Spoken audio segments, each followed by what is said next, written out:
I just wanted Sean to be on the show so I could hear him say something about Cluedo or Agatha Christie. You're listening to a mostly harmless cutaway. Mostly harmless. Mostly harmless? Oh, come. I think that's pretty good coverage for a disintegrated pile of rubble.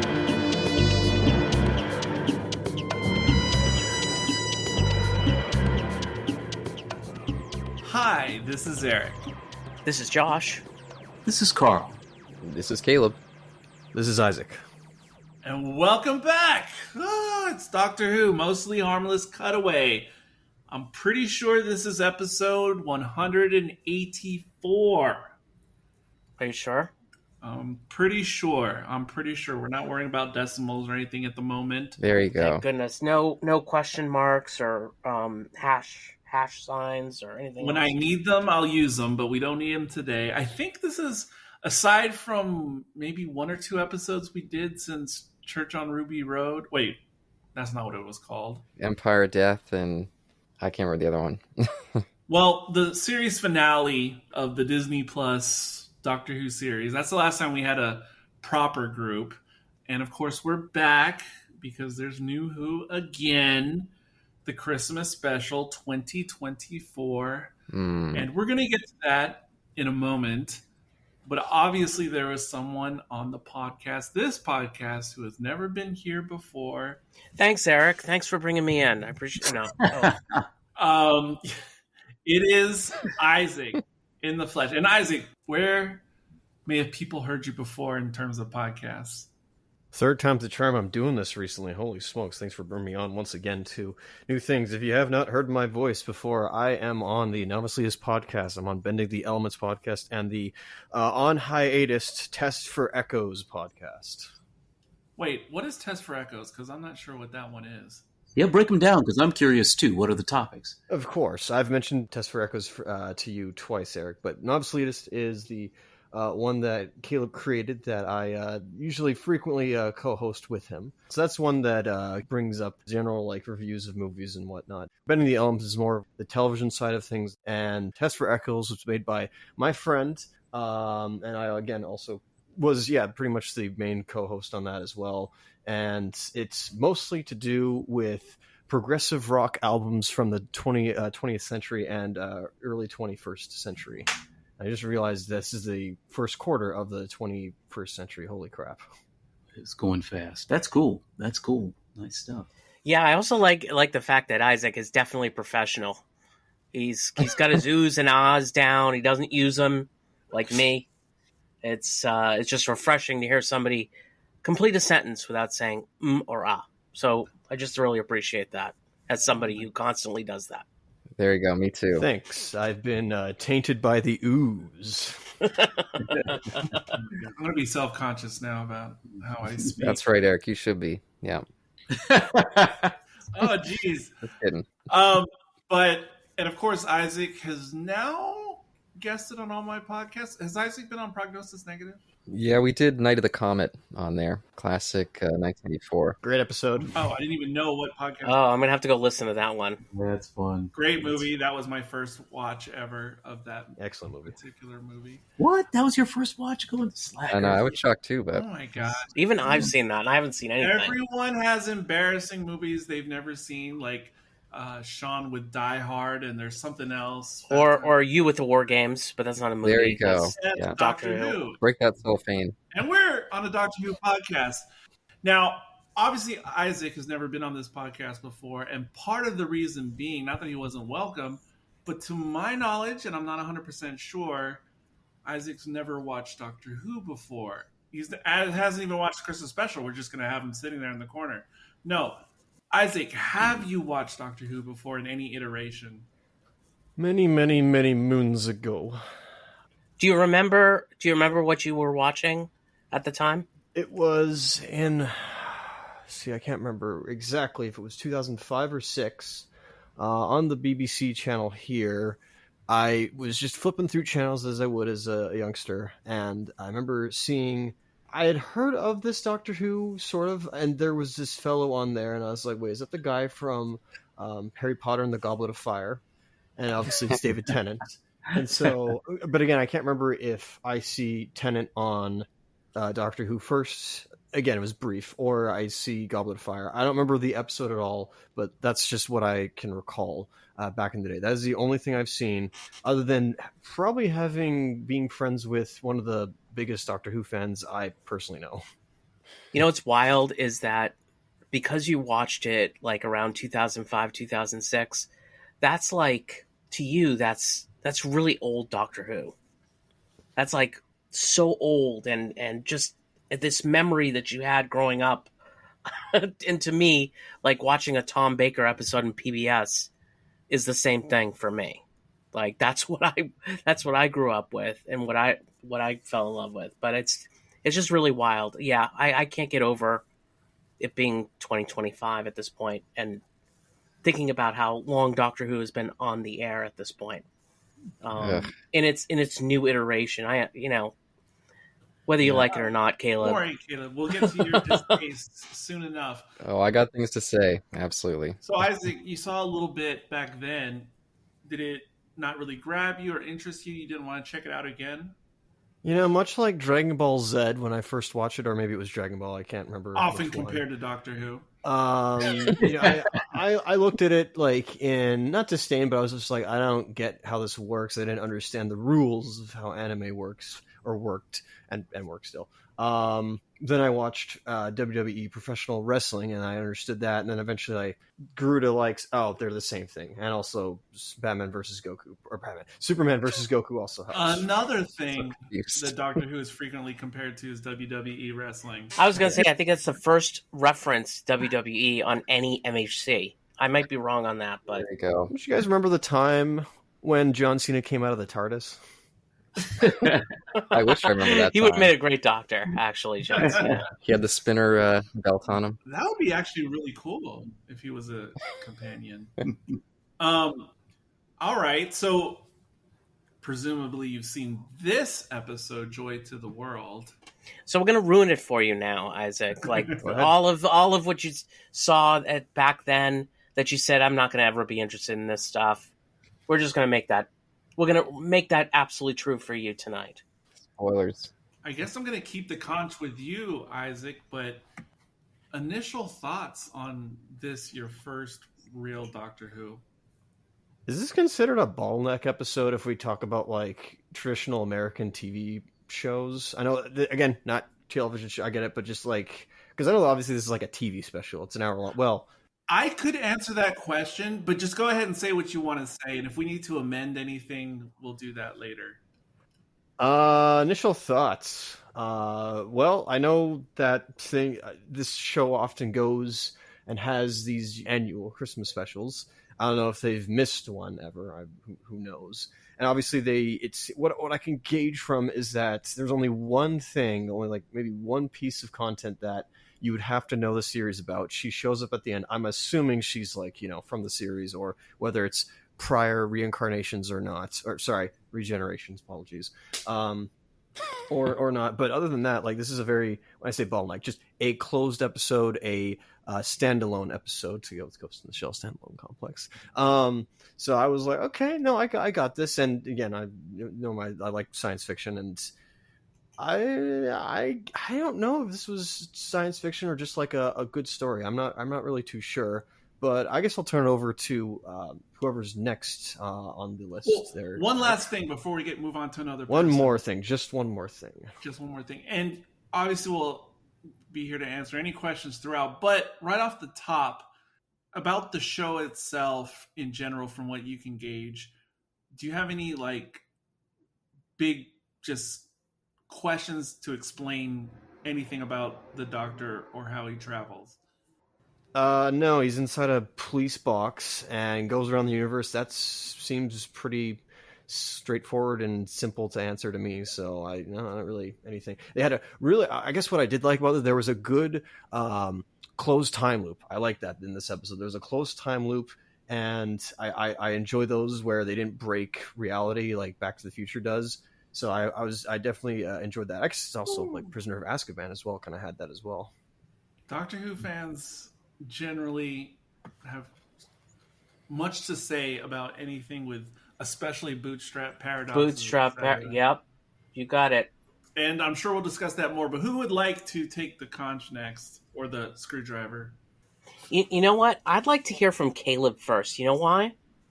Oh man. Because this story was very Moffat on so many levels. And not like I'm not gonna say what I'm about to say. I'm just gonna say that it's very Moffat on many levels, and I want to hear what Caleb has to say about this story. Okay, this could get ugly.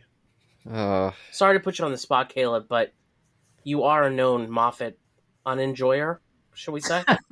Yeah, that's fair. That's fair. So I wouldn't say a full hater, but I don't know what to say. There's very few Christmas specials that have ever stood out for me. I've always wondered why they continue to do it, because it seems like generally the fans as well kind of look at them with like a side eye. Every time they come, it's like, oh no, here we go again. And that's how I felt coming in, and especially with Moffat coming back. I feel like he's penned easily the worst Christmas specials, barring a few good ones. And I don't know what to say. The guy, to me, is just as stale as you could possibly be at this point. Everything he does is just a repeat of what he's done before. So much of this story just felt like, yeah, he just threw all his old ideas into a hat, shuffled them out, and just pulled out a few. And like, okay, this is what I'm going to do. Most of it I didn't care for. I liked Anita, that whole little, maybe like an 8-minute section there. I thought that was really charming and sweet, and I wish that was much more of this episode. Joy did nothing for me. The doctor's whole point when he's like, oh, I've seen the hotel room that you're in, and yeah, a hotel room defines who you are as a person. That seemed just so off base. Moffat, you're just reaching way up into your ass, and there's nothing left up there. Just some bad gas. The end, the very saccharine, sweet end, it just felt so flat to me. I don't know. I felt like an alien. You cried, didn't you? You shed tears, did you not, Caleb? I was crying that it's been 20 years and Steve Moffat is still being allowed to write for this program. I'm sure as Caleb was watching it, he looked askance at his nativity scene on his mantle. And I'm sure there was an inner tear that was shed at the very least. No. And yeah, I don't know what to say. I did even think that the whole COVID element almost became tasteless when we see the mom dying in the bed. And then the star of Joy like pulls her up into the afterlife. I was like, oh my goodness, Moffat and his weird afterlife stuff is just getting like, is he ever going to let this go? He's done this so many times where it's like a fake death that we're supposed to be pleased by, and oh, they're not really dead. Why even bother killing them at that point? I don't know. So I'm sure we'll get into a lot more of that stuff as it goes along, but yeah, definitely I'm in the red with this one. Well, I have to say that I'm not surprised by anything of what you just said. I'm surprised by how much he liked it. I've generally liked Moffat when he goes timey-wimey. But you guys ever hear of like how Stephen King really got his start? It was becoming, the horror master. Basically what he did was he took something extremely normal and he made it scary. And he was successful at doing that. Moffat has only been successful once at doing that, and that is with the Weeping Angels. And quite frankly, the extra door in the hotel room, not one person has wondered what that door is for. Not one person. Children, maybe. I doubt it. Ed Moffat. Okay? That's the only pair. Yeah, I mean, again, like, this is really reaching, to an adjoining room. This is really, reaching quite a bit. The character that they built for Joy was just not lovable at all. Not somebody I cared about. Not somebody who I shed a tear for at the end. Nothing. I felt nothing. Okay? And I tend to feel when things deserve their feels, and I did not feel anything. The bootstrap paradox, you gotta do it. If you're gonna do the bootstrap paradox, do it like what they did in the Cabaldi era. It made a little bit more sense there. Here it made no sense at all. Like, nobody ever told him what the code was. And that's supposed to, move along your plot. That didn't work in any way, shape, or form. The characters that were built out of this thing, other than Anita, but again, like, I feel like Anita has... We haven't seen the last of Anita either, I don't think. I think that there's a thing with her. I think that she's been built out of something there that we should see later on. Other than that, she didn't provide any movement to the plot at all, in any way, shape, or form. I thought that this particular show, and again, Isaac, you're watching it from the perspective of seeing Ncuti Gatwa as the Doctor. I thought that this would have worked better with another Doctor besides him. Like, maybe Matt Smith? Maybe he's writing for Matt Smith here, or Capaldi? I don't know. Yep. But, it didn't work for me with Ncuti's Doctor at all. And it's just, as a general rule, when you have somebody who's written for other doctors, you just got to be careful that you're not putting your doctor in there when it should be whoever the doctor is now. Lastly, I'm not going to go on and on and on. The whole COVID thing and fine, whatever. But I didn't feel anything with that, and I wish that I did. Her death did not hurt me at all. I did not get to know her enough to really care about her. She just seemed to be angry all the time about her loneliness. That's all I saw. And frankly, if this is going to help her out of her loneliness, God bless her. She's a star now. Anyway, I'll leave it there for now. Let you guys talk. I've already talked for too long. Yeah, just to jump in briefly, that was definitely, I think, noticeable throughout that Stephen Moffat. It seemed like he was still trapped in the Matt Smith, Peter Capaldi era with this Doctor. There was a lot of moments where they were like, the Doctor, he's that lonely god again, like Matt Smith supposedly was. And he needs to have a companion. He can't be alone. I was like, I thought the whole thing with Ncuti Gatwa was he'd moved past all that trauma. Now he's a much happier guy. He's content with who he is. I did feel like this was a bit confusing in terms of that arc. I think by default it's now my turn to go because it has been pretty firmly established from the other podcasts we've done with Carl that he's like, what do they call that position in track and field? The person who is the last one on the anchor or cleanup man. Yes. Yeah. Well, you're both. You're definitely an anchor cleaner. Because Carl's gonna bring up the rear in some expected way. Not to put pressure on Carl, but he seems to do it naturally, so it shouldn't be any pressure because he likes to get a taste of the room before he unfurls his cape. So, unlike everyone before me, except maybe Isaac, I like this episode. It was okay. It wasn't the greatest thing, but more on the good side than the bad side for me. I mean, most everything that you guys who are critical of it, I mean, yes, all those arguments are founded. Definitely feels like Moffat. I felt it like in the first 15 to 30 seconds of the episode. He is reusing all his old bag of tricks and things we've all seen before. Check, yes. It does feel like Ncuti's Doctor is a bit different because of how he's written and with his dialogue. He does feel like Matt Smith Doctor in Ncuti clothes. True. All that stuff is true. Did I feel much for Joy in particular? No, not really the character. But her not seeming very likable for most of the episode kind of reminded me of how Donna was perceived in her very first outing on the show in The Runaway Bride. Now, I don't expect that Joy's going to come back in a year and then have a whole... No, I don't expect any of that.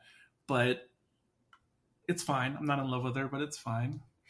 Anita was nice. It would be nice to go back to her character at some point. Maybe we will. Who knows? I actually liked, even though it didn't make me feel anything in particular, I did like that they brought up the COVID situation.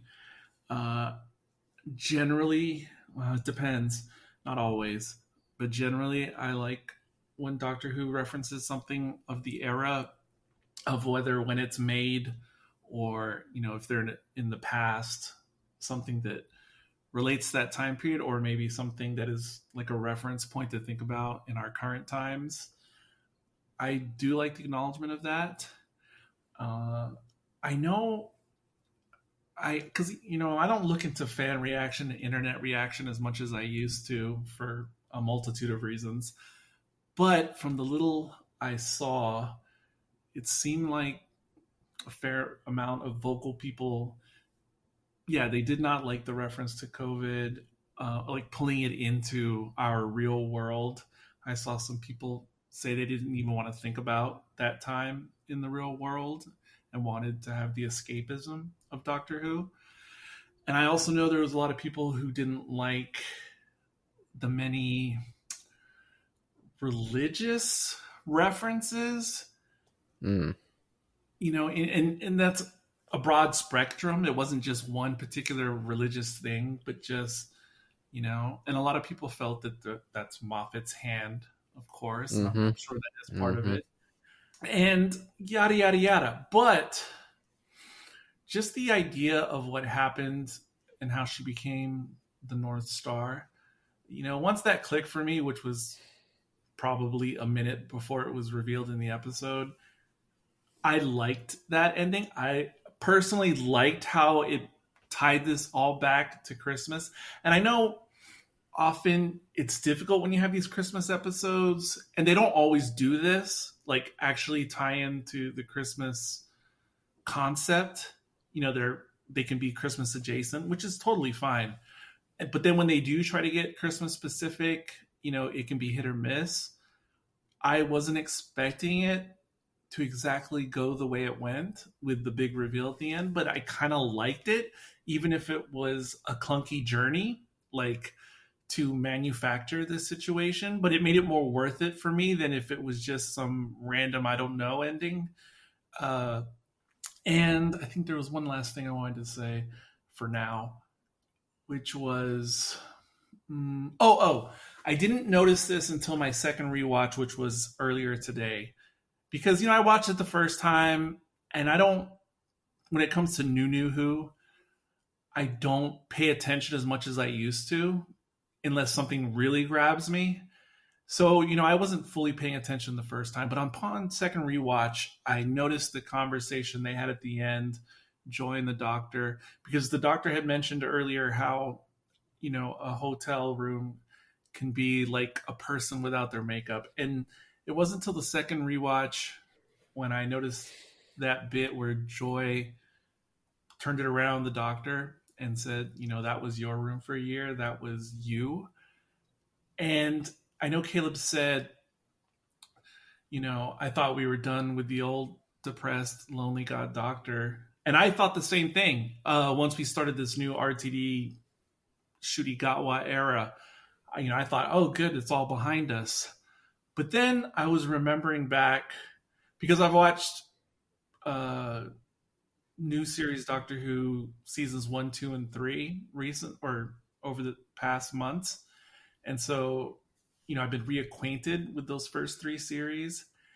And I'm going back through those old episodes.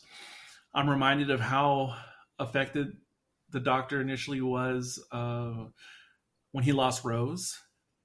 And it made sense if this is supposedly a new iteration since RTD came back. It makes sense that even though the Doctor was refreshed with his regeneration and supposedly the past behind him, by new Doctor Who standards especially, there has to be a mourning period for a companion separation. Oh boy. So this episode, I don't think it was about the whole Doctor's history and character. It was just him dealing with the separation from the most recent companion.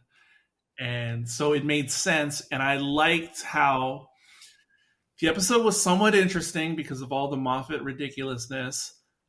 I liked the tie-in to actual Christmas, which is not mandatory. And then on top of it all, it plays, because obviously there's a theme of rebirth because of the religious aspects. And so to use that as an episode to show the Doctor getting over the loss of his recent companion and hammering it out, he has to go around the long way and dealing with his depression or whatever, and then getting to take care of it in a timey-wimey way where he essentially lives out a year to get over it and get it out of the system to start fresh when we return with whenever the next episode comes out.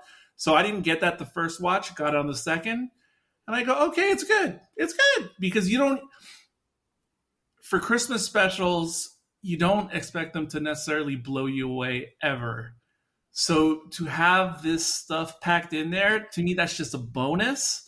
You know, okay, so then it's a little bit more meaningful. And just on the Christmas thing, it's been said before, but, you know, why with all the Christmas specials? And anytime someone brings that up, not just on the podcast, but when I see comments that echo the same sentiment online, all I can think about is being a child in England and how it's such a British tradition that whatever the popular shows of the day are, it's just expected there's going to be a Christmas episode. And yes, it could be throwaway or it could be important to the series that you're watching, but you just expect it. And whether it's good or bad, especially thinking as a child, it's just, oh, I just can't wait for this thing to air. And so even though they're not always the best quality episodes, whether it's Doctor Who or whatever the series, you just want it to be there. You just want it to exist. At least that's how I think about it. So even if the episodes are poor of quality, I just can't separate that idea of like the British tradition. And there you go. Well, Who was fine before it for as long as it was around. I mean, I don't know. And again, it was much better during the Chibnall era with those New Year's specials. Not all of them were great, but to lose that over-the-top sappiness, that's what I really can't stand with these. It's just so brutal to watch. But sorry, I think it's Carl's turn now. So much to work with, everybody. So much to cover. So I started watching this with a different perspective, and you know, Isaac joining us here, I think it's a good thing. I wanted to try to watch an episode of Doctor Who as if I'd never seen it before, and that is how I started this episode. I was like, all right, if I've never seen Doctor Who before, never seen any of the historical doctors, don't know anything about Moffat, what would I think about this episode? And that's how, you know, wide-eyed went into this, trying to experience this episode. What am I seeing? What am I experiencing? As someone who's watched a lot of the more recent Doctor Who, it was difficult for me to let go of the fact that I have seen a lot of the elements of this story before. All throughout the episode, you all have said it. It felt like a lot of modern Who episodes kind of glued together. So I fought away. I just pushed that part away because I acknowledge it 100%. All of the elements that were in this episode we've seen before in modern Who, and it did feel kind of like, you know, elements in a hat kind of glued together. But so I tried to push that away. All right, I've seen all of this stuff before. What if I hadn't seen all this stuff before? What would I be thinking? What would I be feeling when I saw what I saw in this episode? Again, Moffat's ability to try to take the regular, the mundane, and to put a twist on it is something that when he gets it right, when he does it, really opens your eyes to what the potential of Who is. The times when he's done it, and it gets me looking at things, just routine things in a different way. It's so exciting, right? You know, when now anytime we see, you know, those angel statues, right away we get that, you know, that sense of things. There's plenty of times where Moffat has told a story, and things that we see every day, things that are around us all the time, all of a sudden after his story, we see things in a different way. So, you know, you all picked it out, right? With the door, with the, you know, the hotel and all that. They tried to do that again, maybe I will next time I'm in a hotel room and see the mystery door, look at it a little different. But the impact wasn't the same. It wasn't big enough and significant enough to really get me excited. Again, if I was brand new to Doctor Who and sitting down and starting to see these elements coming out, even that moment was like, okay, well that's interesting, but is that really something that's going to change my perspective of things the way older episodes of Doctor Who have? Not quite. It wasn't quite there. I really like Doctor Who on vacation episodes. I like whenever the Doctor is just kicking back and like, I'm going to do something different this time. I'm not, trying to actively save the universe in every moment and not a lot of running in hallways. Sometimes I like to see the Doctor relaxing. And Josh, you really, hit the nail on the head when you said that the story was for the wrong Doctor, because there have been some pained doctors that I really think taking a year off and just managing a hotel would have been far more therapeutic. And from the story, it would have been fun to see the Doctor, certain types of doctors unwinding. Can you imagine, like, if Capaldi was suddenly having to be the hotel manager for a year? That would have been funny, just to see him trying to relax and dealing with the public and all of that. That would have been fun to see him shift and adjust and change to become a more tempered Doctor. This has been the party Doctor. This has been the people Doctor from his incarnation. So to see him being there with the public and, helping people out and stuff the way he did, again, the impact wasn't quite there. I still love seeing the Doctor on vacation. I still love to see him relaxing a little bit, and making a friend was kind of fun. Everything that he was sharing with Anita was kind of a beautiful thing. But this is a people Doctor. So again, that element was kind of lost. Eric, you brought up a good point about it being a Christmas episode and having to remind us, it's Christmas, episode. And so to try to recognize the traditional elements and themes that we expect when we think about a Christmas story, and trying to weave a Doctor Who arc into something that is classical Christmas. Okay, I'll give them a couple of extra bonus points for that, because yes, in a lot of ways, between the star and, the rebirth and all of that stuff, there were strong Christmas elements in it, and that was, okay. But, as Caleb was pointing out, the problem is Moffat is so heavy-handed. I mean, I want to appreciate the novelty. I want to appreciate the, the merging of Who and Christmas and the Christmas spirit and all that. But Moffat he's getting heavier handed as time goes on, and it's really hard to back up and allow the episode to wash over you when you're getting hit with bricks just at every turn. It's too much. Do we really have to have that? That's too much here. And there are ways to connect us with the characters. There are ways to tug on our emotional heartstrings that are contained within what we know of the characters and what we see within the episode. And that didn't happen again, right? You all have said, I wasn't a tremendous fan of Joy. I thought Anita was a useful device for seeing our Doctor on vacation. But still, I don't feel like I got enough of who Anita was in this episode, even though she was the more interesting of the two. I didn't get a really enough sense of who she was to really feel a strong connection to her. And Joy, I didn't find her a particularly likable character. And I guess her reward in the end didn't seem to match up with, the pain that she'd gone through. Well, and another thing, at which point does an alien become a villain? I just want to back this up one more time, okay? We appreciate the fact that in the end, Joy transforms, transitions, and becomes this, the merging with the alien becomes this ethereal thing that is a symbol of love and peace on the world, in the world.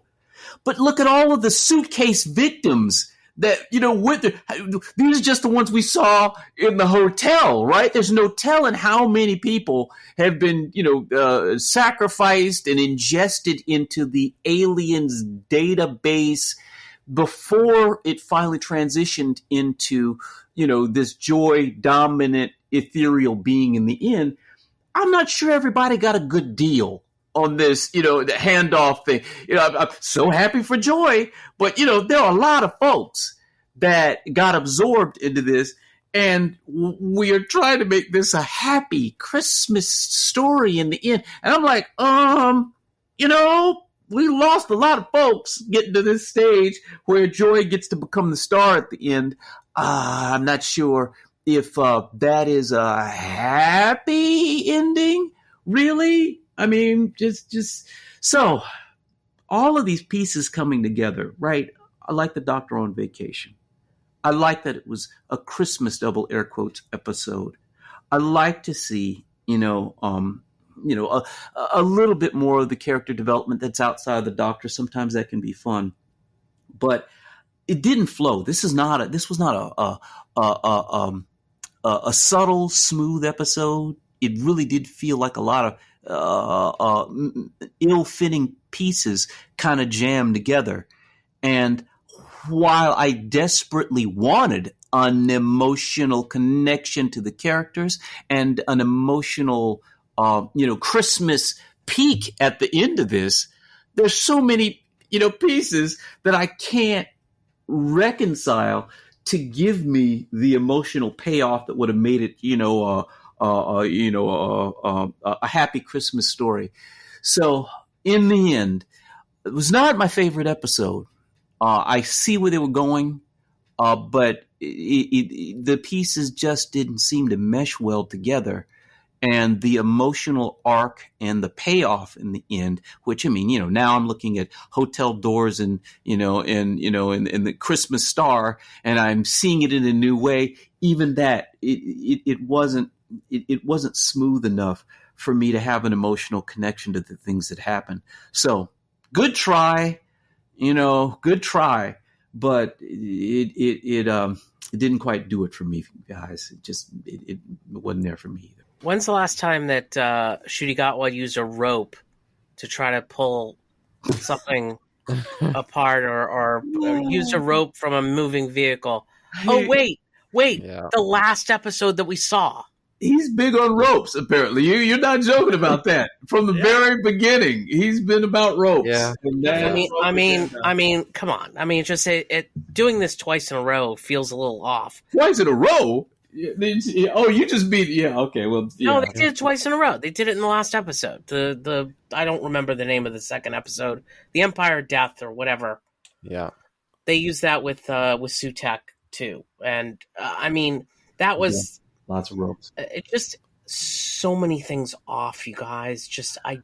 If you dig under just a little bit of the plot, just tiny bits of the plot, it's just it doesn't work. I'm just so surprised. Like Moffat's better at doing this than this particular story. And so again, right with all of that, I want to go back to Isaac, and I really want to get just to ask again, because it was my mission, my effort to try to let go of everything I'd seen before and just watch this episode as a story and just see, how do I feel about the story? How do I feel about the characters that are in it? I could not completely let go of the things that I have known about modern Doctor Who, and that kind of tainted my perceptions of some of the things. But what did you just think of the story that we saw? Again, I'm asking Isaac here. What did you just think of the story that was covered in this episode? First off, I must say, I meant to ask, but you've all answered my question as to whether or not there were repeating themes, repeating cliches, some might call it, repeating cliches that the writer Stephen Moffat brings in from his other work. So you all answered my question, which thank you very much. What did I think? Well, as the one Smilin' Stanley of Marvel Comics once said, every comic book, no matter what it may be, it could be in the middle of like a writer's run, an event comic, something so minuscule and so minute. He once said that every comic book is someone's first comic book. Pardon me for the repetition here, but it makes sense. Somebody's always going to start a comic book series, whatever have you, at a certain point in events. So I came into this obviously knowing my friend just despises this man and wants to see him out of the show. No. Don't worry, out of the show. That's I'm being true. diplomatic here. There we go. I could say something even more extreme, but we're not doing that because this is Joy of the World here. And so I must admit, I tried my hardest with the foreknowledge that this man, this writer likes to be emotionally manipulative. I tried my ever so hardest to hold back a lot of tears that I actually did genuinely have by the end with all the schmaltz and whatever emotional stuff. But it's like, by the end I was like, crying and trying to like get them out of my eyes. But again, I apologize, Caleb, that happened. That he was emotionally manipulative. No apologies. It's raw, real emotions. I get that. And so while you all have this like embitterment, this Scrooge, this Grinch, this bah humbug attitude with this, which is fair, not all of you, of course, but I at some point I know what he's trying to do. He is definitely being more general and does not. I will tip my hat to him at this. There are you guys who are fans of this property for whatever era that you started in. But he is just going full straight on. This is a problem that even like any series has now, any piece of fiction, is he's trying to get the views in and getting the general people like myself in there, so that it's like a very general plot. He doesn't care. You guys are still talking about it right now. You're giving him free publicity and whatnot, so it's a dead argument anyways as we speak. So is this going to mean that I'm going to start watching this? That's the point. I actually thought this was like a cool pilot, especially with Anita and Joy. I was like, okay, we could almost see like some of these characters come back. And even Trev as well. I liked him a lot. So it's like, I see this more as like a pilot almost than like a special, but it makes sense as a special. Nice. No, you felt something. You okay. But again, because Stephen Moffat is going towards that general population, he does not care. Like I said, I gotta give him this. He does not care about you guys. No, he does not have any special lesson for you guys. Never has. That is for damn sure. And you guys can suck on people's toes. Whoa. He'll just give it to the people who want it instead. Especially, no, I mean we all understand that. But because this is a new era, not even just like a new era, like because of the new Doctor, but they have the money. They have the big D's money themselves. They have now access to many, many more millions of people and our viewers because of the big D themselves. Now he's going to bring out get out the red carpet. He is bringing his best. He's bringing all the cliches that you guys love to harp on and whatnot. He's giving it to a brand new, this is what he's waiting for. He wants to give it to all these brand new people who have the plus, Art the Mouse's plus. And boy, I think this is going to, especially, for all those conservatives as well, all those faithful conservatives, if you will, those religious ones, this is going to touch their heartstrings. And he just gave everybody exactly what they wanted. I guess that's fair. Interesting. You have to understand where he's coming from. That is very interesting. So, that's a very interesting statement there. No, I really like this line of reasoning that Isaac just shared, and it makes sense to me from that perspective. Kind of like what Carl was saying too, like to think of this as a thought experiment and for us to try to imagine it being our introduction.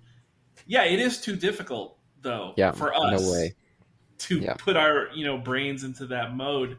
And so until hearing Isaac say what he said, I have no gauge of how this could be. And I'm glad it worked that way for him. I wouldn't have expected that type of reaction, but I'm pleased to hear it. Yeah, but Eric, quite honestly, and Isaac, I appreciate your perspective, but it's none of what you said doesn't make sense to me. None of what you said is wrong, and none of what you said is something unsurprising. We know it's not made for us. I mean, unless anybody on this podcast believes that it has been made for you. I can have that discussion with you. But the fact of the matter is, it's not. It's not made for us. It hasn't been made for us for a very long time. So, I mean, I'm buying in to what you're saying there. Was it a good story? If I've never seen anything by Moffat before, yeah, it was a pretty good story. But then go watch some of Moffat's other stuff. Well, yeah. Like the stuff that maybe Caleb doesn't like, but the rest of us do. You know, Yeah. go watch Blink and see what he can do even without the Doctor involved, as far as building a storyline and making it work. And this is back in the day when I feel like they still were going after the early fans, the classic fans, let's just say. You know, he has the capability and has done it. Day of the Doctor is one of the best Doctor Who's ever created. And that was done over a decade ago. I don't remember you saying that before. Over a decade ago. Yes, we are not the target audience for this. And yes, Doctor Who is, despite what you might see on YouTube, Doctor Who is doing just fine. Yeah. Yeah. It is in great effing shape right now. I hope it is. I don't know that for sure, but I hope it is. It is. No. It is. It is. How do you guys know? What have you read? Disney believes it's one of their top their top shows, their top IP. Believe it or not, they have Star Wars. They have a lot of other stuff. Well, I remember believe that Doctor Who is one of their top IP. It will not stop. No, I remember hearing this when they first, acquired the rights to stream it in the U.S., etc. But I haven't heard much to know if that's still the case now, a year or so. It is. And the BBC just put something out saying that, yeah, this is their most profitable IP, and they have much more plans for physical releases, toys, and continuing the TV show, and hopefully spin-offs for them as well. Absolutely. This thing is just getting started. I hope that's not hullabaloo and they're not just putting a shiny face on that. No, despite what you might hear from the haters, and I watch all the haters, okay? I watch them all, okay? But the fact of the matter is they're registering like, Doctor Who only had 2.5 million viewers on BBC One on the overnights. It's like, guys, you have no effing clue how little that means to Disney. Yeah. It means absolutely nothing. And I like, the fact that, Isaac, I love your perspective because you see it from a market perspective. And the fact of the matter is, this thing has a market that's going to grow, and it's going to grow and grow. And Disney absolutely loves it. And, while it's not my cup of tea and hasn't been for some time, it is the cup of tea of many different people out there. And, this Christmas special, I can nail it against the wall if I want to. It's not my cup of tea, but I'm telling you, there are many people who think that this thing, cannot do wrong right now.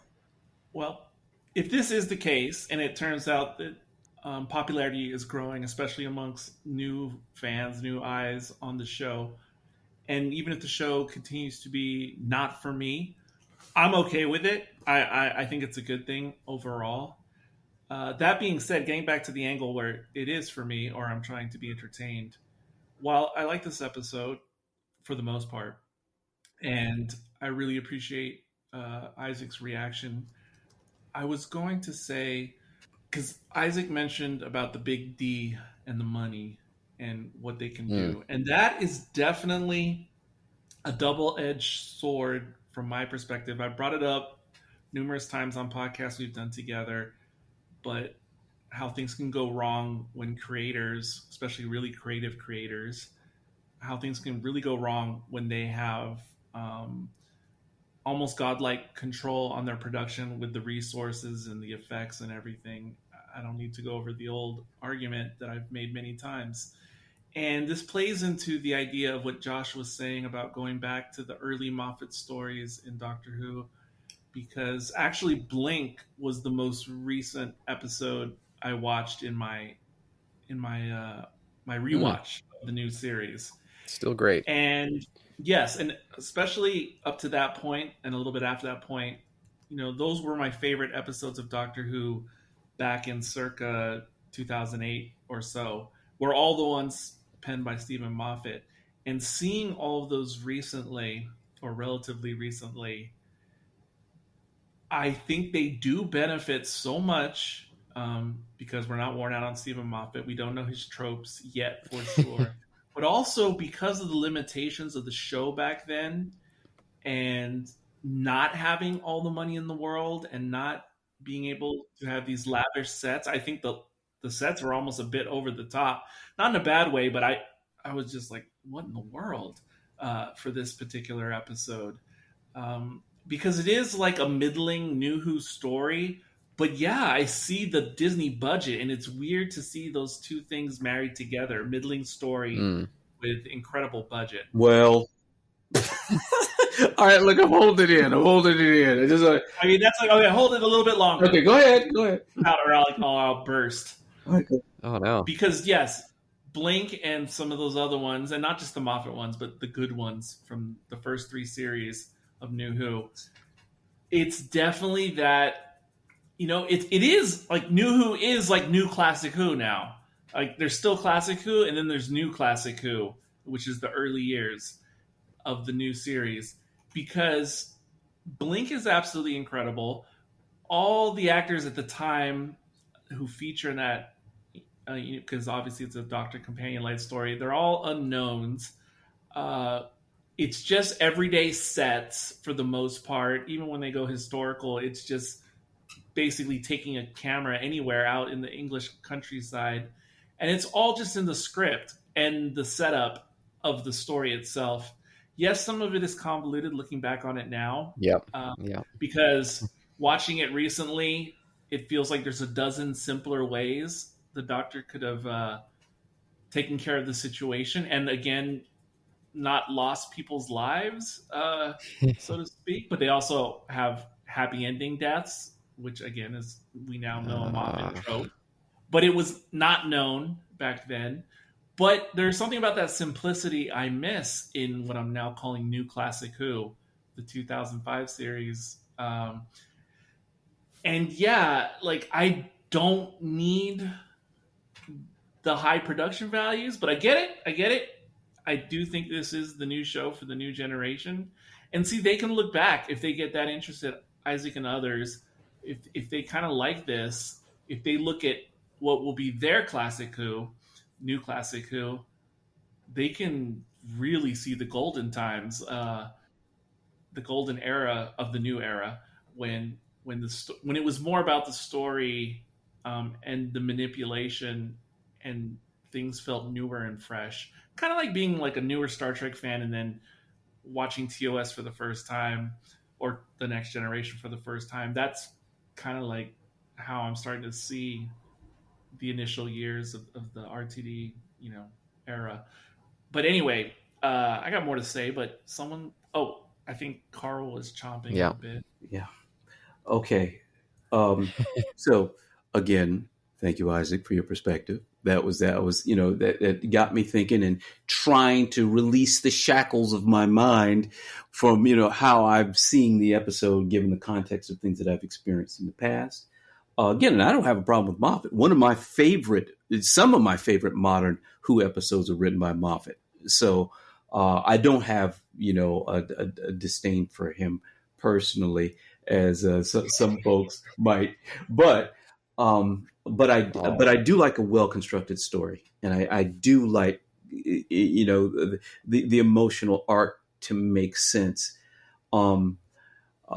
If you got some enjoyment out of this episode, that's great. And, I appreciate that perspective on it, especially as someone who's new to the world of Who. Maybe this will be foundational for things moving forward.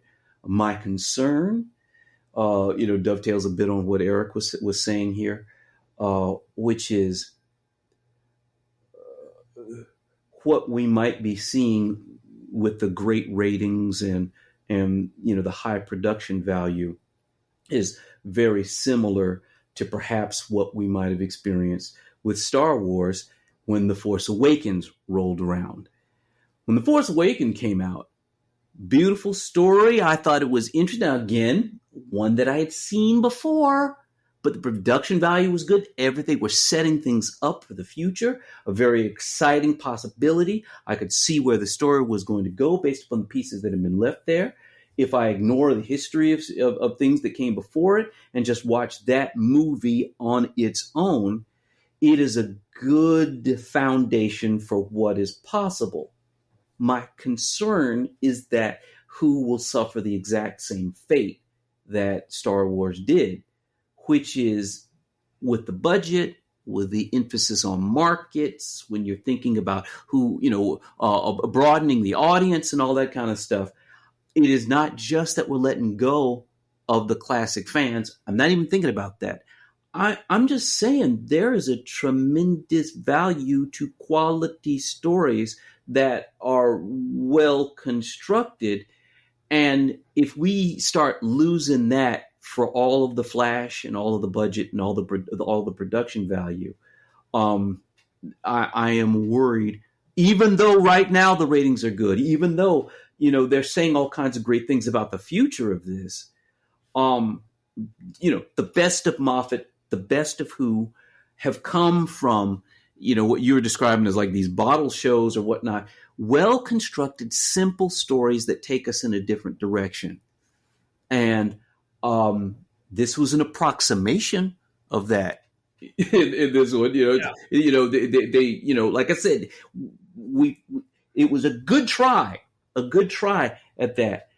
I am hoping that moving forward, they will continue to expand on the novelty and on the character and not fall back on the budget and the production value and simply a grab for a broader audience, because they will suffer the same fate.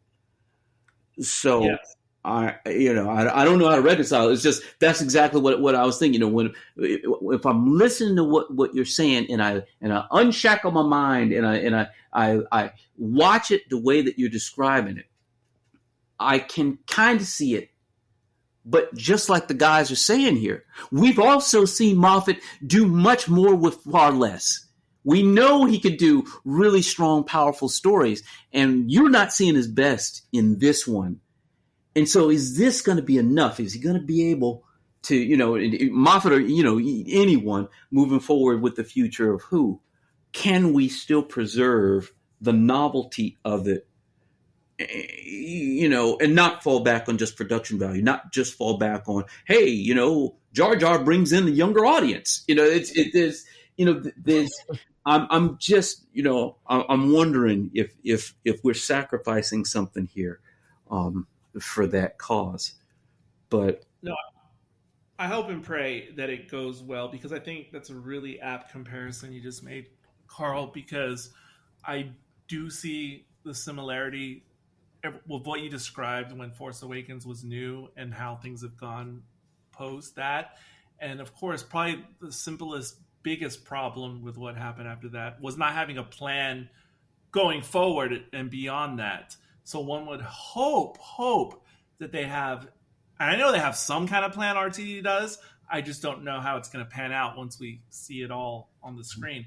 And also, I think the same exact thing happened, or very similarly, for a franchise with Star Trek 2009, because that was also constructed to be a jumping on point for new fans. And I thought it really, really worked well in that aspect, like not necessarily being for the old fans. And I thought it was a good, jumping on point, just like Force Awakens. And then it went through the same process, just much faster, of ascending down the rings of hell per Dante. And so that is the trick. Like, can you build from this without getting a bunch? I know they're going to have spin-off shows or who knows what with Doctor Who on Disney. And I just hope they're not exceedingly bad, terrible, or unwatchable. I think they're going to be exceedingly bad and unwatchable for a certain number of people. Yeah, that's fair. For certain. And I think that if they're looking at their audience, it's not going to be something I want to watch in my, let's just say, later years demographic. Yeah, I'm not saying I'm going to love these. I think it's going to be much more akin to, somebody who would watch the series today. I'm not saying the spinoffs are going to be for me, nor do they need to be. But I hope the spinoffs are at least popular enough that other people, like new fans, think they have a reason to exist.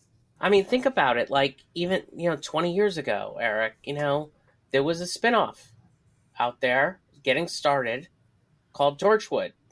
And we all watched it. And some of us liked it, some of us didn't. But the fact of the matter is it was successful. And so was Sarah Jane Adventures for a younger audience, and also Eric.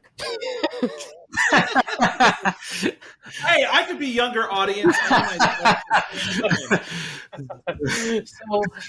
it's doable, and you got the right guy, who's running the show, who's going to build out these things. I mean, I know that there are spin-offs being built. I mean, the one with the Sea Devils, I think is already been casted, I think, for the most part. Who knows what else they have up their sleeve, but they got money, they got time, and they got RTD. They do have the guy, so to speak, but even with what has come out since he took over again, I'm still not sure because with both RTD and Moffat, their original runs, there was definitely things that I liked, and we've talked about it all before. But what happened to both of them is it felt like both of them ran out of steam. Like they had put their maximum creative output out there, and they were kind of spent. You know what? That happened to Chibnall after the first episode. Aww. And he ran out of steam. I disagree with that. I'm not going to be distracted by Chibnall right now. But it remains to be seen. If I'm assessing what has happened since RTD returned, I don't think it has been a disaster. I think it's a mixed bag, hit and miss. I would like to think the best of his return is yet to come. I would like to think, but I don't know. I'm completely in the middle on this in terms of trying to predict the future for Doctor Who. I'm completely in the middle right now, and I have no idea how this is going to turn out. Yeah, I don't think you're going to see anything earth-shattering at this point from RTD. He's already had kind of 2 years of this. And we'll see. I mean, the new season's coming out in May or whatever, March? I don't know. Some May month. Some M month. I don't really know, but, we'll see. Yeah, this is not a moratorium on Doctor Who or even this episode and this discussion on this episode right now. But does anyone else have anything big to say before I get to what I'm starting to call on my various podcasts the Hanging Chad section, which is where I just throw the things out that I have remaining. As long as it's not 40 minutes worth of Hanging Chad. There you go. I don't have that much, but it's not just my Hanging Chads if anyone else does. But anyway, next up, Caleb, take it away. Oh okay. Yeah, one of the little funny bits that I kind of wondered if it was two people not communicating well. Because I know with this one, RTD was kind of like, I was never that great at writing these Christmas specials. Steve Moffat, you seem like you were better at these, so take it over for me. And so Steve Moffat quickly slapped this thing together. And at the end, like we've all said, he once again brings out the trope that he's used, I don't know how many times at this point, but it's really getting embarrassing. Of, oh no, these characters all died, but just wait till you get to the end. They're all going to smile and wave and be like, we're still alive over here. Yeah. You're right. Nobody ever dies in a Steve Moffat episode. Nobody ever dies, truly. And RTD even parodied him. In the giggle, RTD even made fun of him. He basically parodied that he did that in that little puppet show. Yeah. He showed several times that he did that, and I was like, couldn't RTD call them up and be like, hey Steven, maybe we're done with this. Do something else. But no. No, but I mean, RTD did the same thing. I mean, he didn't have somebody die. He just had somebody, is in a new universe and gets a version of the Doctor. Or, we're not going to kill off Donna. We're just going to take away her memory. And Martha, she just doesn't want to be there anymore. It's just like nobody ever dies of any importance. It's definitely been a New Who trope. Not so much with Chibnall, but with all the other guys, where the companions can't just walk away. They have to be dispatched in some type of permanence, some type of contrived way that they can't really meet the Doctor again in the future. Similar things happen with Amy and Rory and Clara and Bill and all the ones aside from the Chibnalls. Yeah, the Bill thing was definitely like this one. Like, she's not a star, but she's water or whatever the frick she is. I have no idea why that unwritten rule seems to exist with RTD and Moffat. Like, just let people casually go away or just get dropped off at the wrong home or what. Like, this like Philip Hinchcliffe did with Sarah Jane Smith. Exactly. Right. It makes no sense why we have to immortalize and martyr every single major companion of the new series. That's just bizarre. Or if you're Chibnall, just kill them all off because we're just tired of watching them. No, they walked away. They had their emotional arcs and they walked. Yeah, that's a pro for Chibnall. One of the best things I can say about the Chibnall era. I'm sad that nobody died there. I'm just sad because I would have loved all of them to go. I liked them all. As much as I don't like that period in Doctor Who, I do like that aspect that they just walked away as normal people, and any of them would be most welcome to show up again under RTD, because I'd like to see how those characters reflect under somebody else. I would like not to. Well, see, that's what I was going to say when you're wondering why does RTD and Moffat both do this trope? Because they're unlike Chibnall. Both of them are like huge bombast guys. Like, they love big, stupid, big moments. Yeah. And they also love really sappy moments. Yeah. And so when they get rid of companions, the pairing just goes so awful. Whereas Chibnall is just like a kind of mediocre guy. He's, he's just like kind of a calm type of writer. Everything's low. Well, that's the thing, to construct the best New Who showrunner. Yeah, if only we could take bits and pieces of these different people and assemble them, because they're too concentrated one way or the other with what they bring to the table. I mean, do you guys want to see Joy again? Are you like chomping at the bit? Not for Joy in particular, but I was thinking, because we were talking about 3D printers earlier, and I was having this thought the first time I watched this episode, like, can I go on Etsy now and purchase like a 3D printed Joy with like a glowing bulb like in her chest that I can put on top of my Christmas tree next year? You know what? Because I totally would. I will do that. If I can get that for approximately $20 or so, I'm going to put a Joy with a little LED in her chest on top of my Christmas tree. And everyone's going to ask me, what the heck is that? That is the most ridiculous thing I've ever heard in my life. But okay. I've said many more ridiculous things. I agree. Didn't remember in Voyage of the Damned, actually, didn't what's her face become a star or whatever? What's her face? Kylie Minogue's character. Oh, you mean she became a star? What happened to Kylie Minogue's character in Good question. Voyage of the Damned? I don't It's remember. been a while. Yeah, definitely something happened to her. And was it? It was happy. It was happy. It was joy, happy joy. Was it the Runaway Bride? Because that was a Christmas special, right? No, and it was. No, I'm very much talking about Voyage of the Damned. No, I know you are, but Runaway Bride was a Christmas episode, right? And it had the spider, and then that's when we had the big star floating over London. The spaceship, because they referenced it. Yeah, but it looked like a star because they referenced it was a spider in Left Turn or Turn Left. Turn Left. I'm just saying, yeah. I do like how these MHC episodes always turn to like the Doctor Who therapy hour. We got to go through the whole one of the show. Let's talk about Revenge of the Cybermen. What do you guys think about that?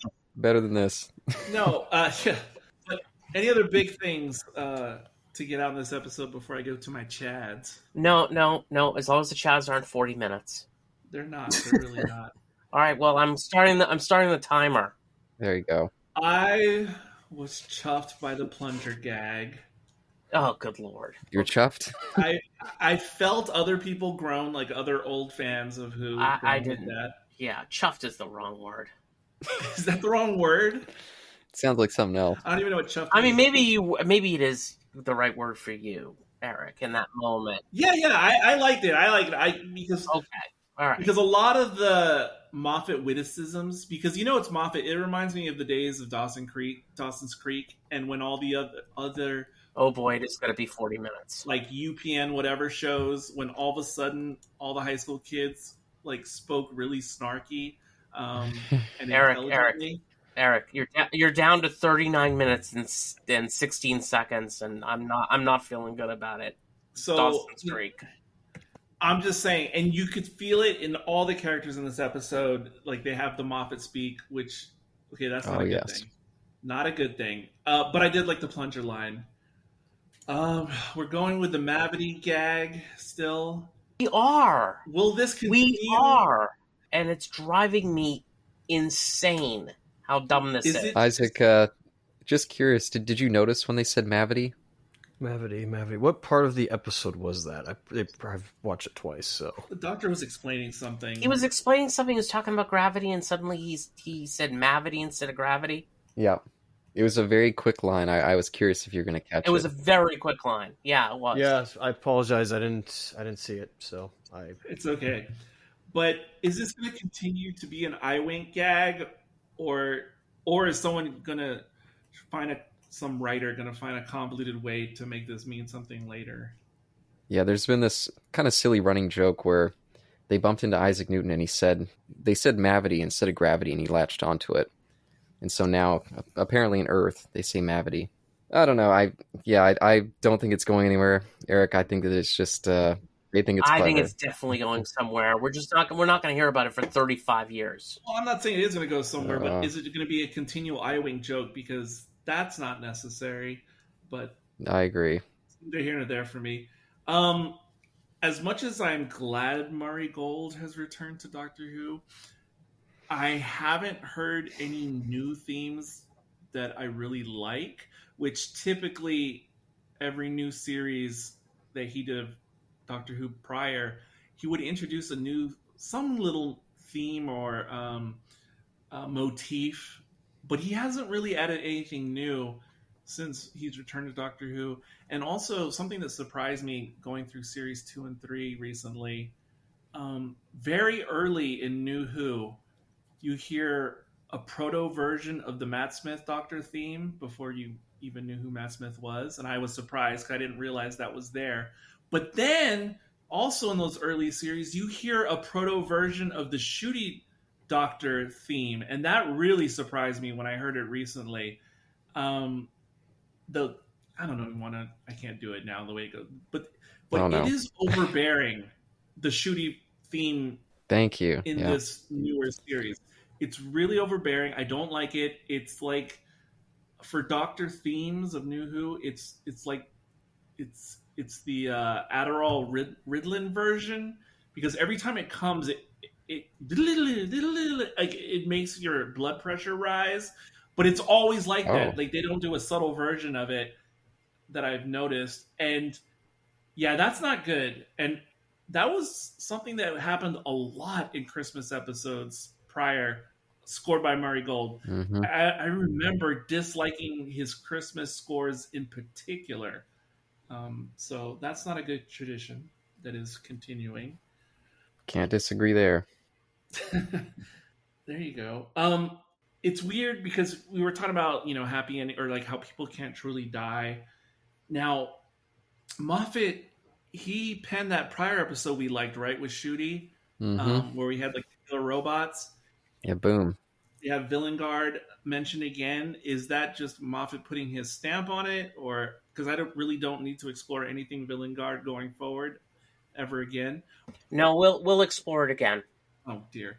No, we definitely will. It's going to be, there's an anti-capitalist aspect to all this that we'll see very soon. By the way, when it popped up here and he was like, "Oh, it's an old enemy of mine," I was like, "Old enemy, was Boom not the first time that we ran into Villain Guard?" And I didn't realize that he actually introduced them all the way back in his first two-parter. So it's been It's been a running thread. Oh, was that Villengard? I do not remember that, but it is possible. Oh, were they the ones who made like the nano, whatever they were called, the things that? Yeah, and he's used them several times since then as I well. didn't realize. I always wonder what happened to Magpie. But anyway, okay. But thinking back to that episode, Boom. Now, see, that's an example because, we like that episode, and when I say we, I also mean the royal we of Doctor Who fans. It was generally liked. It was generally considered one of the better ones since RTD was in charge again. And that brings up a very good point, which is it is a small scale episode and it is dialogue driven. Yes, there's some Moffat speak here and there, but that's Moffat restrained, and I definitely prefer that. I very much do. You guys are correct with this episode has way too much chucked in there. Because another thought I had about this episode, it would work for me as like a kid's book, Doctor Who story, like a picture book. But the story itself is fine, but like a kid's book, it should only be like 15 pages long. It's like a comic. Yeah, it should be blown out to like 50 minutes and then all the bells and whistles. Like if it could just been pared down, because I even like this concept of this time hotel. I mean, just the idea of it. Like if this was a Doctor Who short story, or like those little, I can't remember what they were, but those little animatic things that they released during the Rory and Amy series, where they showed the story of Rory's father or something, but it was like crudely animated and it was only like 5 or 6 minutes long. I like those little mini stories. This could have been like a really good little like red-nosed Christmas special Doctor Who where it was 12 minutes and it was the same story. It was just you cut all the fat of all the excess. And I think this would have been a much better story that way. So, that's another example of I feel like Disney money getting in the way of me enjoying something. Well, them trying to create spinoffs. We now have a hotel. We now have Anita that mans the hotel. So now we see where the spinoff show is coming from. So this is like Doctor Who Angel. Well, Doctor Who DS9. It doesn't go anywhere. The universe comes to the hotel. So, yeah. Mm. Yeah, I'm just thinking about the Angel season when they got to the hotel, and I was like, oh, this could be good. And then I lost interest. Just briefly, when Joy's having her big moment at the end of like, oh, you need to find a friend. You can't be alone. Like, you need to change like I am. Was anyone else thinking like, oh, he just recently found a friend, Anita. Is he going to go back to her at the end of this episode and, share a Christmas with her? And then, no, he just kind of sends that letter out or sends the card. I was kind of like, oh, that seemed out of step. I hope it's a not yet situation because I didn't feel she was going to be like the new companion or anything.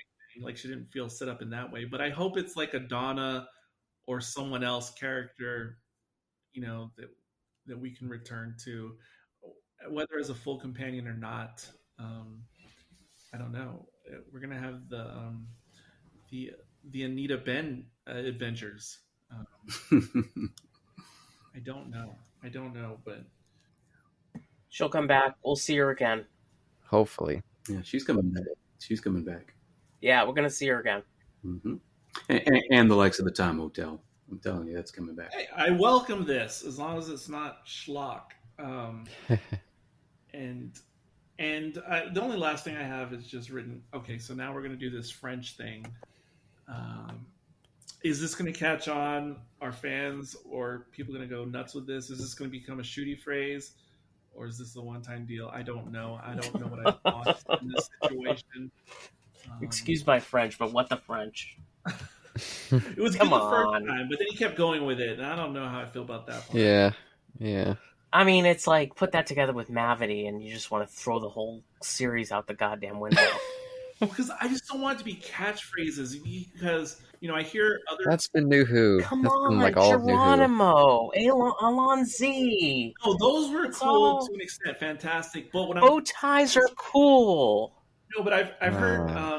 I wear a Stetson now. I've heard podcasters approximately 10 years older than me talk about like shows in the 70s and to an extent in the 80s in American television sitcoms. Like in the 70s and 80s and other times, but especially those times, it was all about the catchphrase in those days. And it was really easy to get laughs on the laugh track when you just had Fonzie go, hey, or you had dynamite. And I don't need the catchphrases to simply be that basic, like in the old days of television. But I can also imagine watching an episode like this, like in an auditorium of fans, typical fans, as I used to watch Doctor Who 10 years ago. And I could just hear people giggling and squeeing at all the little catchphrases, the new ones, even like the whole French and Mavity. I can just see the fans, the everyday fans squeeing. So, I mean, maybe my opinion is meaningless. Yeah, and actually this was back around like 2012, 2013. It was just seeing the fan reaction to loving those kind of things that was another thing that really pushed me aside. Like, man, maybe I'm just in the wrong room. Maybe this program that they call Doctor Who is just not for me. Yeah. And yeah, it's just continued to feel more and more that way. All these, I guess it's been over 10 years now. Yeah. Since that time. And Josh, you mentioned earlier, The Day of the Doctor, how much you love that. Yeah, I felt like an alien back then too. Still an okay episode, but definitely not one of the crowning achievements of Doctor Who in my mind. I don't want to say it's a crowning achievement. I just thought it handled the situation really well. Yeah. These big IPs, Star Trek included, they need to figure out how the Bond series has done it over the decades. Oh, yeah. They don't always get it right, but when they reinvent themselves and they do get it right, because this is a running theme, because we've already talked about Star Wars and I mentioned Star Trek already. And you know what our conversation, at least in my head, of what we're saying about Doctor Who at this point, and especially for the new fans jumping on, this kind of reminds me of what I've been thinking with MCU Marvel movies, that if someone was to jump on, after Endgame and go, yeah, I kind of like this stuff, and then all a more seasoned fan would say is, wow, if you like this, you should definitely watch the older stuff and you'll just be completely blown away. And so Marvel's in that rut. Maybe they're getting out of it, but people need to figure out how Bond, the franchise, does it, because everyone's flailing to a degree right now with the big IPs. Take their time. I mean, there's always gaps with Bond. Marvel or a lot of these franchises, it seems like they have to have something out, every year, which is never great for quality. Well, it felt like the Chibnall era was the gap year, but I disagree. I prefer that to the Moffat era. I know I'm the crazy one. That's pretty crazy. Yeah, you're definitely the crazy one. There's almost nothing I disagree. Valuable that comes out of that era. Yeah, I felt like Caleb read this article I read recently where this columnist was saying that The Eternals was the best MCU movie they'd ever seen. I liked Eternals. Eternals quite a bit. That's what I was thinking. I thought you wrote it because the person was saying they really liked Eternals because it was stepping outside of everything that had already been done to death and was sort of exploring a new direction. Well, see? Caleb did write it. I knew it. That is why I like the Chibnall era. It feels closer to classic Who in my mind. Exactly. That's why I brought it up. Anything else to New Who, especially Moffat. It's not classic Who. It's not classic Who. I agree. Nothing a New Who is. Like there's nothing in the Chibnall era that frightened me in the least. Well, and I'm not talking about just being like ironically frightening. A 12-year-old, but there's just nothing. It was more Sarah Jane Adventures than Doctor Who. Well, it was frightening. I disagree very strongly. In a way that the McCoy era was in my older years, looking back at McCoy, frightening in the sense that it feels like the show could die permanently. That was the frightening. I'm not even trying to make a joke, but that was. You don't have to make the joke. It's funny. It's hilarious that's how I felt during Series 10. I was sure that the show was going to die. I was like, wow, Steve Moffat has just driven it so far into the ground. Yeah, I don't disagree that Series 10 was kind of a disaster. It definitely seemed like a harbinger of future death, but it didn't feel imminent. Like it felt like it was going to die a slow death, and then it started dying a slow death, seemingly under Chibnall. But again, this is Doctor Who therapy. let's finish up these hang chads. So my chads are done. Oh, okay. I got like 2 more for us. Thank goodness I had like 25 minutes left on your chads. But well, that's great. I can always start talking about something else. No. It's okay. What do you got, Caleb? One of them is just my typical complaints that I just find just a bit weird. Eric, earlier you mentioned that this could have been like a little kid's book version of a Doctor Who story. But because it's Stephen Moffat, he always finds some place to just squeeze in some weird sexual gag. And so, when the Silurian and the Doctor in the room, she's like, "Oh, is this one of those weird, like, sex things I hear about?" And she gets all uncomfortable. I was like, what? Only Moffat finds a way to squeeze this stuff in here. You know, it's funny because I did not mention any of the message that was being sent during this. Whatever. Well, it's so noticeable now that I don't even care about it. The reason I didn't mention it as well, or the mansplaining. You just got mansplained by a briefcase. right? That's a Moffat line, if I ever heard one. Well, there was Moffat / RTD lines of this nature for sure. But the reason I didn't mention it either in this conversation until now is because the way they came out, all these little, agenda message lines, it reminded me of the message lines in the previous RTD era. And so I weirdly had, no pun intended, queer nostalgia for that. He was never overpowering with his stuff back in those days. We're sensitive to it now, but remember, again, I've been reviewing the first 3 series, and RTD always had a line like that in every single episode he did. Now, it wasn't like 10 lines per episode, but there was always something, and we heard it back then, and we thought, okay, that's strange. But then I just let it go, and so that's how I approached it with this one, is because I heard them, but they reminded me of those in the past. They weren't quite as heavy-handed as they became in more recent Doctor Who and in other shows outside of Doctor Who. Even Rose. Yeah. But this reminded me of that late 2000s era of television and Doctor Who in general. So I just kind of let it slide and didn't feel I had to comment on it now. It wasn't that overbearing. Exactly. Enough so that I would have put together a written statement about it, like I have prior. Yes, this was not like that. I think it was it the No. I mean, they were whatever. They threw some the stuff Star in. Beast They threw a lot went in. over the top in this respect. I felt. Is that what it's called? The first of the Tennant revival. Yeah, the Star Beast. Yeah, that one went over the top with trying to be modern. I did have a lot more notes, but I'm not going to mention them. But one of the things No, go ahead. I just don't care enough to mention them. But one of the ones I did want to mention was just a positive moment of humor that I liked. Because again, I thought Anita, the actress, she had a good chemistry with Ncuti and just had a good way of delivering her lines. And I especially like the line when she comes in during that scene when Joy's like, "Oh, who are these 2 men in my room?" And she just very flatly, clearly she doesn't give a fuck. She's like, "Sorry, this never happened before." And then just, keeps going about her business. Like, this happens every day. I just thought that was funny. Yeah. That was my only laugh in the episode. That is good, but that's how I approached these things we were just talking about. I assumed the role of Anita and just went, okay, whatever, you guys are doing that stuff, meaning Moffat and RTD. I'm just going to focus on the episode. Try to. That's fair. And that's a fair way to go about it. I mean, yeah, with these Christmas specials, it doesn't seem like they're ever going to get better. So maybe that's just the tack that we have to take with them, is just leave our brain at the door and just pick it up on the way out. And don't worry, Isaac, you'll have a chance to speak your final thoughts once we know the unit of measure to rate this episode. Oh, it's got to be like briefcases with handcuffs. Handcuffed to you. Like a briefcase handcuffed to you. No.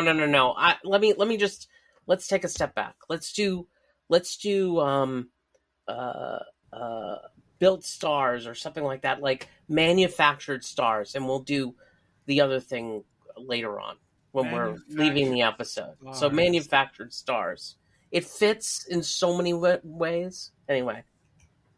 Yeah, it's like every 5 years when a celebrity's really being pushed. They're in a whole bunch of movies, but they're just stiff as a board, and everyone's like, this star feels really manufactured, and then they just fade away. Exactly. I'm trying to think of a good example, like Daisy Ridley, but I like Daisy Ridley, but I'm the only person who likes her. How about Rachel Zegler? Sam Worthington. Sam Worthington is Rachel one. Zegler. Oh, I saw. She was good in that Hunger Games and that what was that movie, that the musical that she was in? No, she was not. West Side Story. West Side Story was really good. I thought the movie was okay. I love the original, but All right, let's just. I mean, Rachel this is- Zegler was the one thing I really didn't like. Never Yeah. mind. It's not Over. manufactured stars like Hollywood stars. We all I know get it. this. I get it. It's not Sam Worthington. I'll go ahead and kick things off. I did have one more Chad, which was, for some reason, ever since I first saw this actor in Moffat's Sherlock, he played Anderson, who was like in 2 or 3 episodes of Sherlock. Jonathan Arris, who played the Silurian in this episode. For some reason, whenever he pops up in a show or movie, I just get so excited because Anderson tickled me so much in Sherlock. And I don't know. I love that guy. I have no idea why. So that was my last Chad. And, you know, I'm just going to go with my original rating the first time I watched it because I didn't take the episode very seriously. And I just felt like, hey, you know, it was fine. It was competent. It didn't feel like a big F for fail to me personally. So I just gave it a very casual 4. Talking to you guys, you know, you guys kind of convinced me it's more of a 3.5 in my book. But this is my gift to Doctor Who this year, that I'm not going to downgrade my score. And I'm going to keep it at 4 manufactured stars. Because at least it wasn't a train wreck. And that's a good enough gift for me from Doctor Who. Yeah, so I'm gonna go ahead and give it 3 manufactured stars, and I'm being generous because of what I've seen in most recently. Like this falls into the competent category. It's fine. It's good for a Christmas episode. If we were to run this up against the other Christmas episodes, this would be right down the middle, like a fastball. Sadly, yeah. So I'm just going to give it the 3 and call it a day. Nothing that I'd ever, you know, I won't run out to buy this episode on Blu-ray, but They'll get me if they put it on 4K. whatever. You know, it's all good. Doesn't matter. Anyway, that's what I think. Hey, Eric, I bought Twice Upon a Time because it was on 4K. I wasn't going to buy that disc. I was like, I don't need that one in my collection. But I bought it for that reason, so... It's so cheap whenever it's the holiday season to buy gifts, and I mean, it was like a steal at like, I don't remember what it was, $6-7 US. It's a steal. Well, Nice collectible. I guess I'll go next. I guess I'm the Grinch this year. I'm giving it a 2, and that feels generous. Yeah, Modern Who in general just isn't for me, and never really has been, but especially the Christmas specials. I just feel like... In fact, before we really restarted this podcast, for a number of years, I'd always missed the Christmas episodes of MHC because I wouldn't watch them until I felt like I had to. Like when the next season was about to roll around, I'd be like, okay, I guess I'll, sit down and watch this. And even that, what was that, Dr. Mysterio one? I can't remember the name of that one. I was about to bring it up. I held off on that thing until like the end of Series 10. I was like, I just got no interest. I guess this series is about to end. I guess I'll finally watch this. Well, see, there was a moment where you and I were on the same wavelength because that was me at one of my all-time low interest levels in Christmas Doctor Who, for sure. Yep. So, yeah, 2 for me. All right. Am I next? Is it me? Self-serve. Yeah. All right. Well, I'm going to go with a 3. 3 joyous stars, and with my clean slate mind, that's what I can do for that. So yeah, 3 stars. Well, Isaac, any thoughts? I let go of the world that I was holding, a passenger that could not fly, in search of shoals, in searching for something. Let it go and let it slide. Yeah. Oh, yeah. When I found out what went on, I'll bring it back, but it won't be easy. They won't believe how a man he could drown in Starseed. That was the first verse to Our Lady Peace's Starseed, because that's all I could be thinking about this entire episode, because they kept saying Starseed over and over again. and I like that. And so I was trying to think of a way to connect the two together, because I'm like, oh, Moffat, are you like a fan of Our Lady Pieces as much as I am? So anyway, that was not the case. Wait, what is Our Lady Pieces? I don't know what this is. Oh, it's a band. You ever heard of them? Huh. Oh yeah. No. Huh. Okay, they just turned 30. So anyway, so I guess for me, taking all this in, art has been much like, I think, yeah, much like, I'm trying to think how to say this properly. Much like how in the very excellent Captain America Winter Soldier, which in itself is part of this corruption, much as how, you know, in the film, Hydra takes over the organization's shield and is responsible for a lot of the mess that occurs in that film, so too has capitalism and greed, you know, gotten into the series that we love. All these big series that have lasted for a long time. Few vestiges still exist where you'll have this sort of writing that is for fans, and they'll have to just let go. They have to move on. You are all dead to them, and they are okay with that because they now have many more fans who will believe this lie. And so, all that aside, I think I'll just give this a 4 out of 5. Artificial stars. That's what it is. It is exactly what it is. It's manufactured to give you or give this new generation of people exactly what they want and be excited. It's like I said, it's kind of almost like a two-parter. In between, like, you're right, Joy doesn't feel as fully written, at least properly. I'm like, oh, I wish there was more with that, but that was not the case, so I will stand here and give it a 4. Wow, Josh Nice. Moffated us, because that just actually worked. Like, this is the end of a Moffat episode. Like manufactured stars is like the perfect unit of measure for this episode, because I don't think this really deserves a 4, which I gave it. But if they're manufactured stars, it makes it make sense. I forgot Moffat underwrites this podcast. Yeah, I should have checked the show notes. Well done, Josh. That is. I didn't think it was that, you know, Profound. I didn't think it was that interesting, quite honestly. But, you know, I've always dreamt on this. I tried to do it once and gave up very quickly, but I wish we had a motivated fan who would just edit a continuous cut of just hearing all and until next times, and just list them one after the other. Somebody should do that. Yeah, get the Easter eggs of MHC and just put those continuously one after the other. The cold opens continually, and then the units of measures. I would just love to just hear 30 minutes straight of just the unit of measures. Like, hey, Caleb, is that any time on your hands? I'm not crazy enough for that one. I tried once when we were at like episode 45. I tried to assemble something like this, and it just became too much. Yeah. And so, but I'd love to hear it though. It's a fun idea, though. It is a fun idea.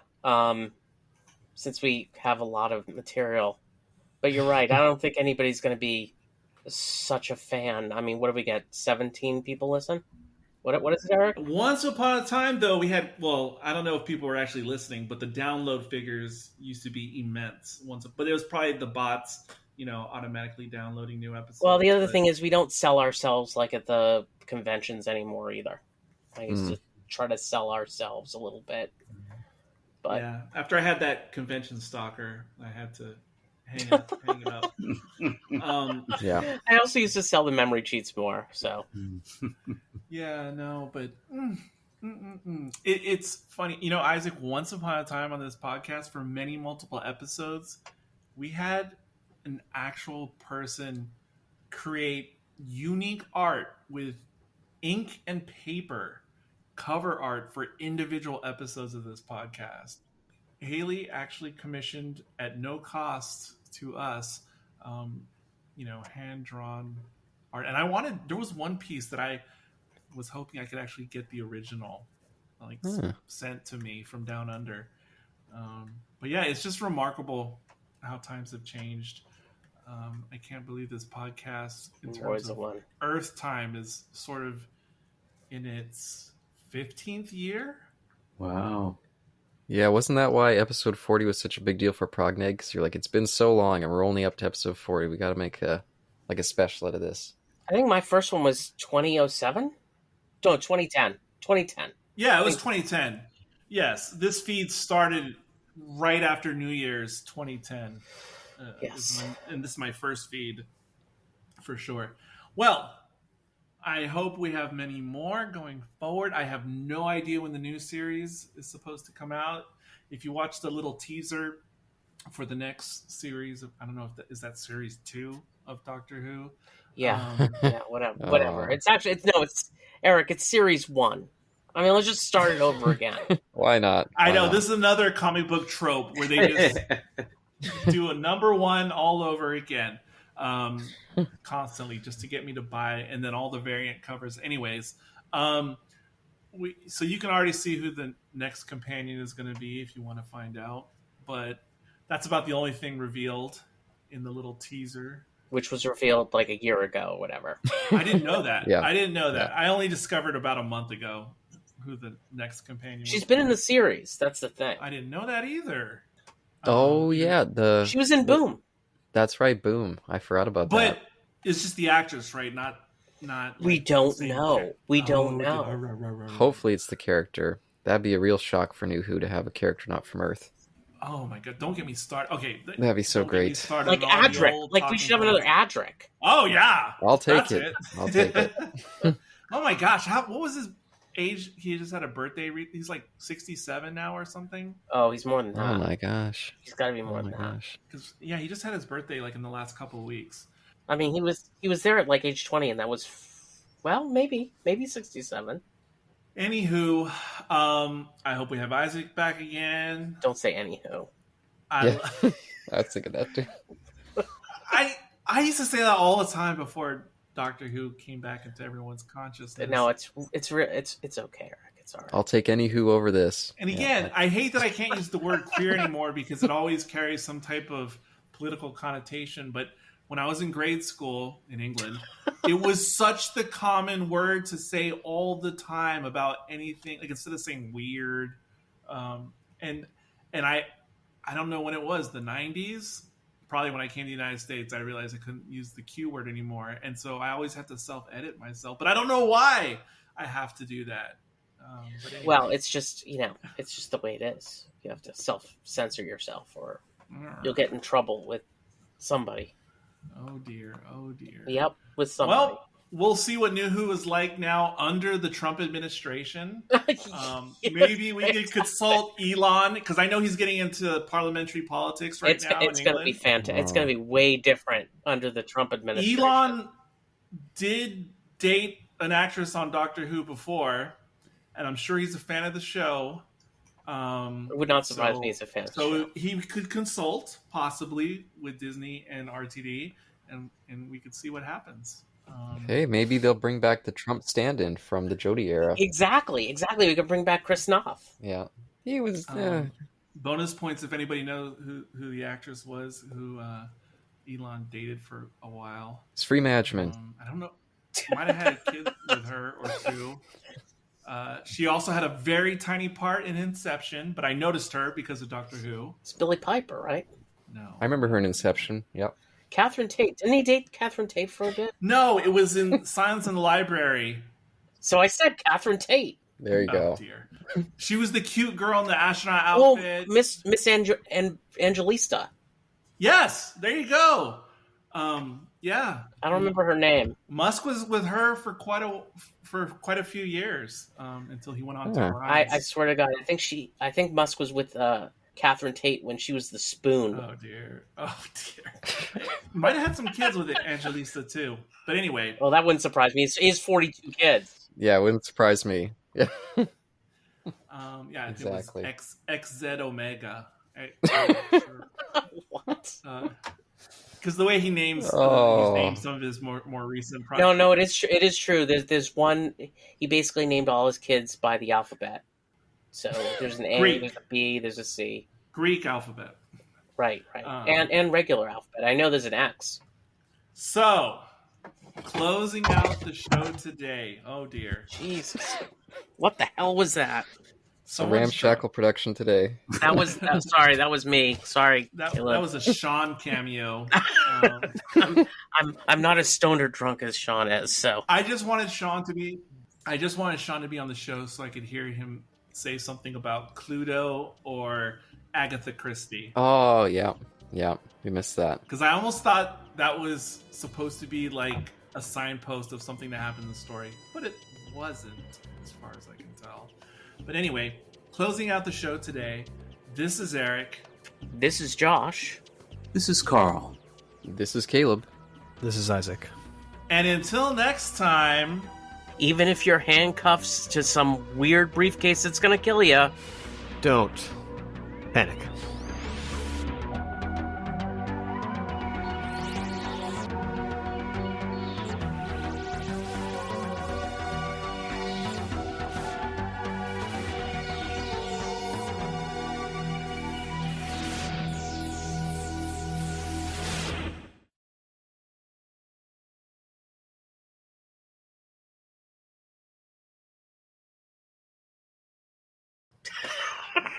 it's the most unusual way to say it. okay, I how love it. about I two love more it. times with joy?